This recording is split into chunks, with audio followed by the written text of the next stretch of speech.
ఇటు వినండి. ఫస్ట్ ఈ ఫార్ములాస్ అన్నీ కూడా బై హార్ట్ చేయండి. మీరు ఏ విధంగా బై హార్ట్ చేస్తారో నాకు అనవసరం, కానీ ఈ ఫార్ములాస్ అయితే పూర్తిగా రావాలి. బేసిక్స్ అండి. ఏంటివి? బేసిక్. ఖచ్చితంగా ఈ ప్రశ్నలు రాకపోతే ఇబ్బందుల పాలవుతారు, మీరే ఇబ్బందుల పాలు. ఫస్ట్ వన్, మనం టాపిక్లో మొట్టమొదటిసారిగా మొదలుపెట్టింది ఏంటి? అయ్యే కదా. ఐని మనం ఏమంటాం? కరెంట్ అంటాం. ఏమంటామండి? కరెంట్ అంటాం. కరెంట్ యొక్క ప్రిన్సిపల్స్లో నేను ఫస్ట్ చెప్పింది ఏంటండి అంటే I is equal Q/T అని చెప్పాను. Q/T అని చెప్పాను. ఇంకో principal M is equal Z into I into T అని చెప్పాను. ఈ రెండు బిట్లు వచ్చినాయి. అంటే దాని అప్లికేషన్ టైంలో 1 సెకండ్ 1 ఆంపియర్ను దృష్టిలో పెట్టుకొని క్వశ్చన్లు అడుగుతున్నాడు అని చెప్పాను. నెక్స్ట్ దీంతో పాటుగా I is equal ఏమవుతుంది ఇక్కడ? V/R. V/R. నెక్స్ట్ ఇక్కడ ఏమవుతుంది? I is equal I square కదా. I square is equal P/R. అప్పుడు I is equal under root P/R. P/R కిందికి వస్తుంది. అర్థమవుతుందా? P/R కిందికి వస్తుంది. ఇక్కడ 1 and 2 principles. What about P is equal ఏమని రాస్తాం? I స్క్వేర్ ఇంటూ R గా రాస్తాం. I స్క్వేర్ ఇంటూ R గా రాస్తాం. ఇక ఐకి సంబంధించినటువంటి ప్రిన్సిపల్స్ అయితే ఇవి గుర్తుపెట్టు. హీట్ లాసెస్కు సంబంధించి, హీట్ అంటే ఏంటిది? ఉష్ణోగ్రతకు సంబంధించి జౌల్ థామ్సన్ ఎఫెక్ట్ అని చెప్పాం కదా. హీట్ జౌల్ థామ్సన్ ప్రభావం ప్రకారం చెప్పినప్పుడు మీరు గుర్తుపెట్టుకోవాల్సింది H is equal I square R into T. I square R into T. ఇక్కడ ఐను కొలిచే పరికరం ఏమిటి అని అడిగినప్పుడు ఐను కొలిచే పరికరం ఏమిటి అని అంటే ఐను కొలిచే పరికరం అమ్మీటర్. అమ్మీటర్ ఏంటండి? అమ్మీటర్. అమ్మీటర్ యొక్క రెసిస్టెన్స్ ఎంత? లో రెసిస్టెన్స్. లో రెసిస్టెన్స్. అలా రాగానే మనం ఇంకోటి చదవాలి. ఐడియల్ అమ్మీటర్ ఏంటండి? ఐడియల్ అమ్మీటర్ యొక్క రెసిస్టెన్స్ 0. ఏంటండి? 0. అమ్మీటర్తో పాటుగా ఒక పదాన్ని గుర్తుపెట్టుకోండి. ఏంటి ఆ పదము? గాల్వానోమీటర్. గుర్తుందా మీకు ఇది? గాల్వానోమీటర్. కరెంట్ యొక్క డైరెక్షన్ని తెలిపేది గాల్వానోమీటర్. కరెంటుని తెలిపేది, వాల్యూ తెలిపేది అమ్మీటర్. నెక్స్ట్ సెకండ్ వన్ విషయానికి వస్తే వోల్టేజ్ గురించి చెప్పాను. వోల్టేజ్ని ఏమంటాం? వీతో చూపిస్తామని చూస్తాం. ఏమని రాసే మనం? V is equal, చెప్పండి ఒకసారి. V is equal W/Q. V is equal ఏంటిది? W/Q. The work done by per unit of charge. ప్రమాణ ఆవేశంలో జరిగినటువంటి పని. దీనికి ప్రమాణాలు ఏమిటి? ఓల్స్ కదా. దీనికి ప్రమాణాలు ఏమిటి? ఓల్స్తో కొలుస్తారు. వీకి సంబంధించినటువంటి ప్రిన్సిపల్స్ ఏమేమి రాశారు మీరు ఇక్కడ చెప్పండి. V is equal I into R. V is equal ఏంటి? I into R. Another one చెప్పండి ఇక్కడ. V is equal under root P into R. V is equal under root P into R. ఇది మనం గుర్తుంచుకోవాల్సినటువంటి ముఖ్యమైనటువంటి అంశం. వీకి ప్రమాణాలు ఎక్కడ? ఈఎంఎఫ్ అంటే ఏంటిది? ఎలక్ట్రోమోటివ్ ఫోర్స్లో వోల్ట్స్తోనే కొలుస్తారు బ్యాటరీస్కి. ఈఎంఎఫ్ అంటే ఎలక్ట్రోమాగ్నెటిక్ ఫీల్డ్కి సంబంధించి కూడా వోల్ట్స్లోనే కొలుస్తారు కదా. ఈఎంఎఫ్ అనేది జనరేటర్స్ లాంటి వాటిలో, లేదా సింక్రోనస్ జనరేటర్స్ లాంటి వాటిలో, లేదా ఆల్టర్నేటర్స్లో ఉపయోగిస్తారు. ఇదేంటి? బ్యాటరీస్లో ఉపయోగిస్తారు. గుర్తుంటుందా? రెండవది. నీకు ఇక్కడ వోల్టేజ్ అనే పదం రాగానే దీన్ని ఎందులో కనెక్ట్ చేయాలి? ప్యారలల్లో ఎవరిని కనెక్ట్ చేయాలి?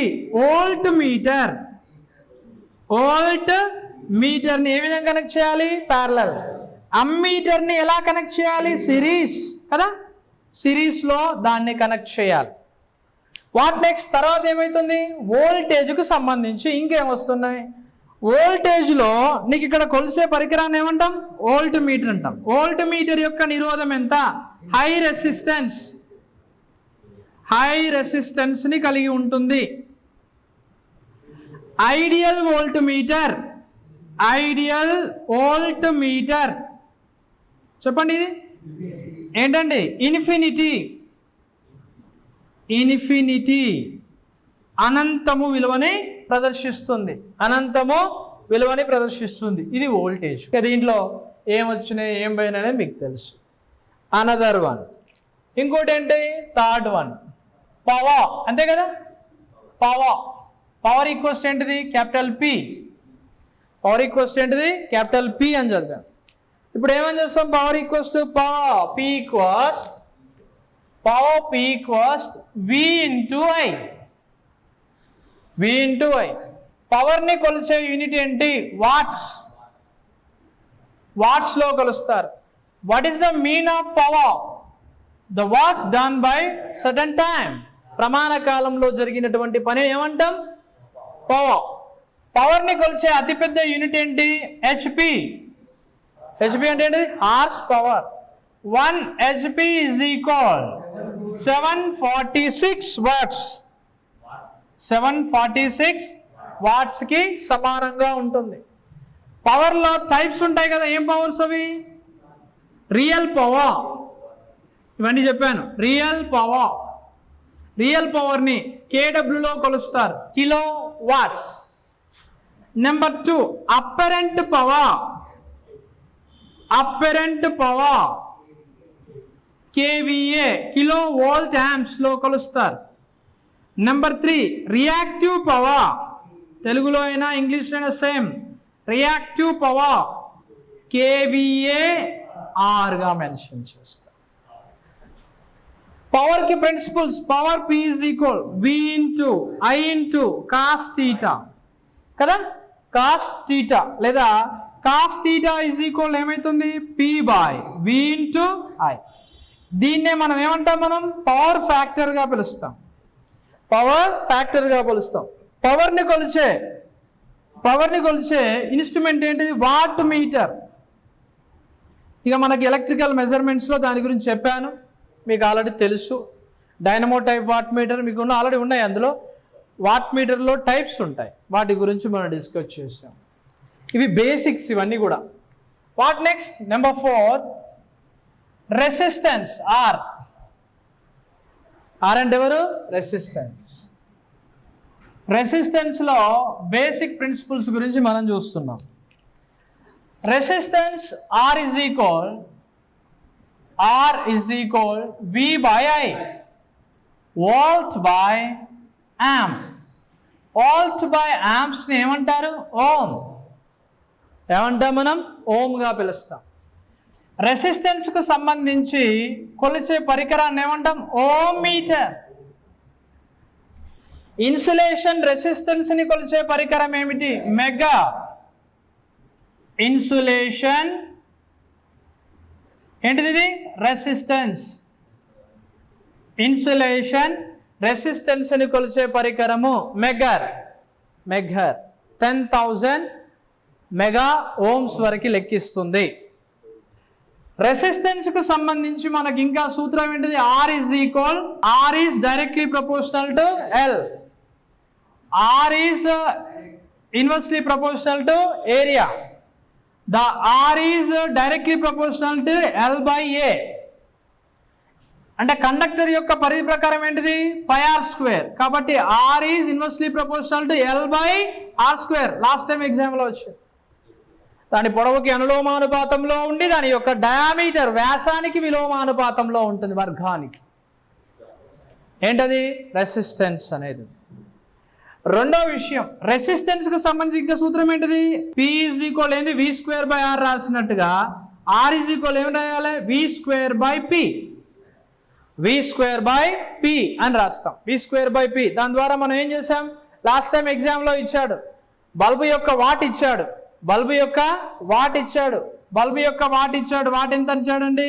100 వాట్స్ ఇచ్చాడు. ఈ 100 వాట్స్ బల్బులో వోల్టేజ్ ఇచ్చాడు 250 వోల్ట్స్ ఇచ్చాడు. దాని యొక్క రెసిస్టెన్స్ కనుక్కోమన్నాడు. 62.5 వచ్చింది. ఎంత? 625 వస్తుంది. ఎంత వస్తుంది? 625 వస్తుంది. అది 1000 వాట్స్ అయితే 62.5 వస్తుంది. తిరగాలి, ఇట్లా బ్రెయిన్లో తిరగాలి.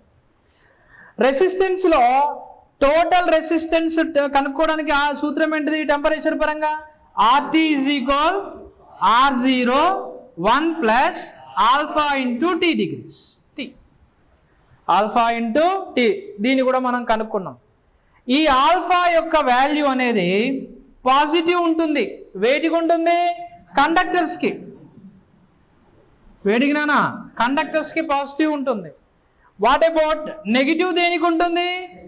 ఇన్సులేటర్లకి అండ్ సెమీ కండక్టర్స్కి ఉంటుంది. సెమీ కండక్టర్స్కి ఉంటుంది. పాజిటివ్ అండ్ నెగిటివ్ ఉంటుంది. పాజిటివ్ అండ్ నెగిటివ్ ఉంటుంది. దాని నెక్స్ట్ 5th వన్ చెప్పండి ఒకసారి. ఇంపెడెన్స్ కదా, ఇంపెడెన్స్. దీని మీద ప్రశ్నలు కూడా రావడం జరిగిందని చూసాం. ఇంపెడెన్స్ దేంతో చూపిస్తారు? Z. ఇంపెడెన్స్ దేంతో చూపిస్తారు? Z. Z = చెప్పండి. Z R అనేది pure R circuit. Pure R సర్క్యూట్లో ఉంటుంది. RL సర్క్యూట్లో ఏమవుతుంది? Z √R² + XL². RC సర్క్యూట్స్లో RC సర్క్యూట్లో Z ఏమవుతుంది? √R² + XC². RLC సర్క్యూట్స్లో Z ఏమవుతుంది? R² + XL - XC². cos π = సూత్రం ఏంటిది? R/Z. ఈ ప్రిన్సిపల్స్ ఖచ్చితంగా రావాలి. ఈ ప్రిన్సిపల్స్ ప్రతి ఒక్కరికి ఏం రావాలి? ఖచ్చితంగా రావాల్సింది ఉంటుంది. దెన్ నెక్స్ట్ 6th వన్ ఏం చూసాం మనం ఇక్కడ? Specific resistance. స్పెసిఫిక్ రెసిస్టెన్స్ దీన్ని రోతో వేసి చూస్తాం. రో = ఏంటి ఇక్కడ? RA/L. RA/L. రోకి యూనిట్స్ ఏంటి? Rho = ohm into metre into metre by metre. Metre పోతే ఏమైంది? Ohm metre. ప్రమాణ పొడవు 1 మీటర్ పొడవు ఉన్నటువంటి తీగ యొక్క నిరోధం కలిగి ఉన్నటువంటి నిరోధాన్ని ఏమంటారు? స్పెసిఫిక్ రెసిస్టెన్స్ అంటారు. విశిష్ట నిరోధముగా పిలుస్తారు.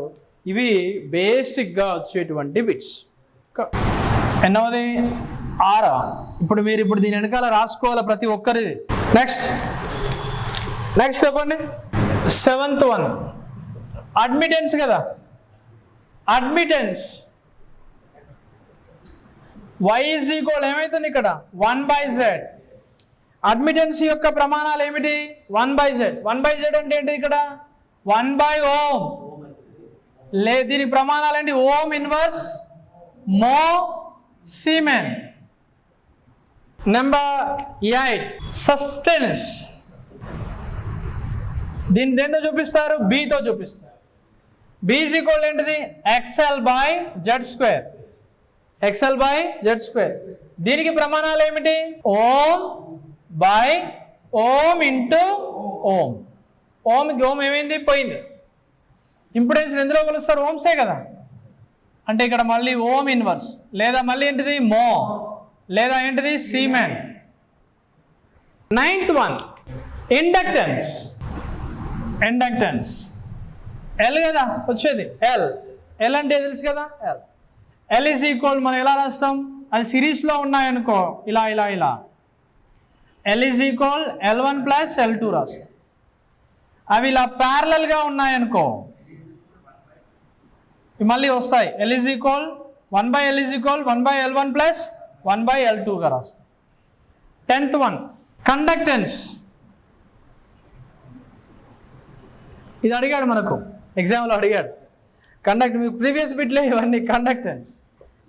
దేంతో చూపిస్తారు? G = ఏంటిది? 1/R. 1/R = ఏంటిది? 1/Ohm కదా. 1/ఓమ్ అంటే ఏంటి? మళ్ళీ ఓమ్ ఇన్వర్సే కదా, లేదా మో లేదా సీమెన్ లేదా G ఈజ్ ఈక్వల్ ఏమని రాయాలి ఇక్కడ? R/Z². R/Z². R అంటే ఏంటి? మళ్ళీ ohm by ohm into ohm. Ohm cancel అయితే ఏంటి? మళ్ళీ 1/ఓమ్. మళ్ళీ సేమ్ యాజ్ టీజ్గా వచ్చేస్తుంది. ఇవి మొత్తం మీరు అని అనాలి ఇక్కడ, లేకపోతే వేరే ఉంటుంది సినిమా.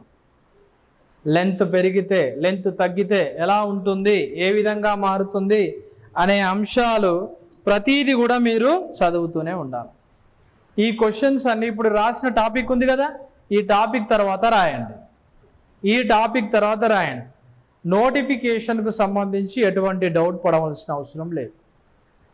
ఓకే, మీరు ఎంత తొందరగా ప్రిపరేషన్ పూర్తి చేసుకుంటే అంత మంచిది. మీరు లేదు కాదు పోదు కూడదు నేను నోటిఫికేషన్ పడ్డాకనే చదువుతా అనుకుంటే అది మీ ఇష్టం.